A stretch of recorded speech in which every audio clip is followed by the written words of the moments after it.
Enfilade and defilade are concepts in military tactics used to describe a military formation's exposure to enemy fire. A formation or position is in enfilade if weapons fire can be directed along its longest axis. A unit or position is in defilade if it uses natural or artificial obstacles to shield or conceal itself from enfilade. The strategies invented by the English use the French enfiler and défiler, which the English nobility used at the time. Enfilade fire, a gunfire directed against an enfiladed formation or position, is also commonly known as flanking fire. Raking fire is the equivalent term in naval warfare. Strafing, firing on targets from a flying platform, is often done with enfilade fire. Enfilade, a formation or position is in enfilade if weapons fire can be directed along its longest axis.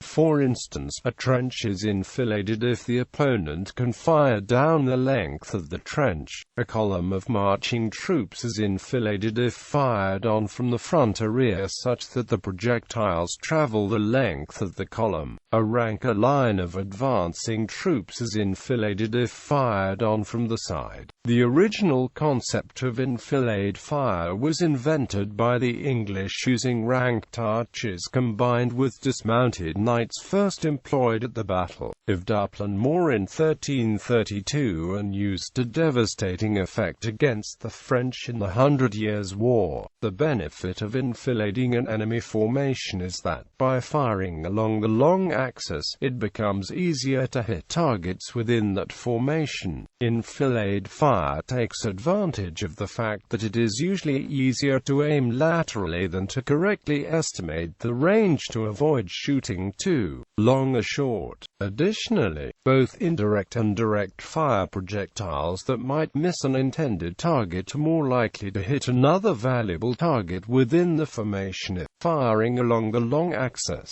When planning field and other fortifications, it became common for mutually supporting positions to be arranged so that it became impossible to attack any one position without exposing oneself to enfilading fire from the others. This being found, for example, in the mutually supporting bastions of star forts and the caponiers of later fortifications. Fire is delivered so that the long axis of the target coincides or nearly coincides with the long axis of the beaten zone. Defilade. A unit or position is in defilade if it uses natural or artificial obstacles to shield or conceal. For an armored fighting vehicle, defilade is synonymous with a hull-down or turret-down position. Defilade is also used to refer to a position on the reverse slope of a hill or within a depression in level or rolling terrain. Defiladed positions on hilltops are advantageous because dead space, a space that cannot be engaged with direct fire, will be created in front of the position. Ideally, this dead space should be covered by the interlocking fields of fire of other nearby positions, and/or by pre-planned indirect fire such as mortars or other forms of artillery. In the case of anti-tank weapons, and especially short-range man-portable anti-tank rockets, defiladed positions behind a hill have several important advantages.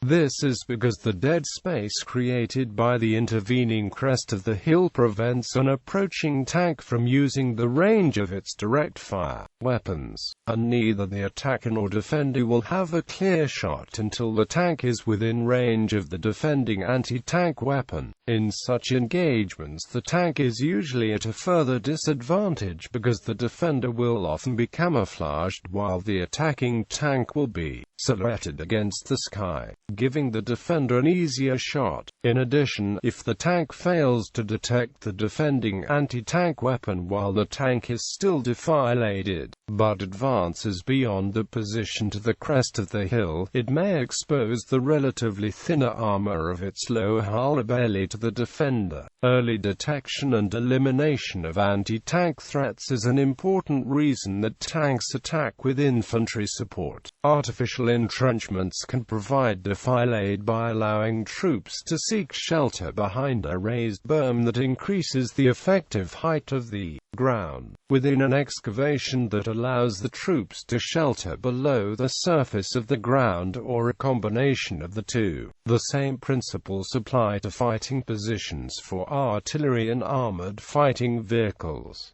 The enfilade-defilade combination. A unit sighted in defilade threatens an enemy that decides to pass it and move forward, because the enemy would be put in an enfiladed position when moving in a rank. The friendly unit would be in a position that is shielded by terrain from direct enemy fire, while still being able to fire on the enemy in an effective manner.